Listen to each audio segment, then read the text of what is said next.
Yosi o sigarilyo bisyo. Oo, masama sa iba at sa kalusugan. At alam kong ikaw din ang papatay sa akin pagdating ng panahon. Hindi ka lang masarap pagkatapos kumain ng pampahimagas. Ikaw din ang sandalan ko sa tuwing may pinagdadaanan ako mabigat. Stress, anxiety o sa iba, depression. Sa mga walang bisyo para sa kanila. Masama, pero sa mga tulad kong ikaw minsan ang sandalan at pampakalma sa tuwing may problema. Oo, nasayang yung pinabibili ko sa'yo na imbis iniipon ko. Kaysa sa alak na pampasakit din dyan at sakit sa ulo.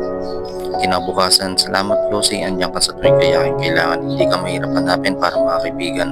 Kasi ikaw kahit isang sa ang tindahan, anong oras pwede kang matagpuan. Kaya sa lahat ng may pinagdadaanan, laban lang, parte ng buhay yan. Problema ay parang Yossi, unti-unti ding mauubos. Matapos, kaya hindi lahat ng naninigarilyo o may bisyo, masamang tao na. Minsan ay yung way nila para panandali ang kumalma. Ang isip at diwa nila sa mundong mapanghusga at susubok sa'yo hanggang saan ka, kung gaano kakatibay. Lahat tayo tao lang nagkakamali. Sumasaya, nabibigo, nananalo, minsan natatalo at mapagod. Dahil lahat tayo parang usap.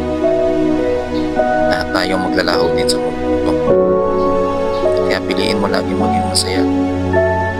Maiksi lang ang buhay, kaya sulitin mo na.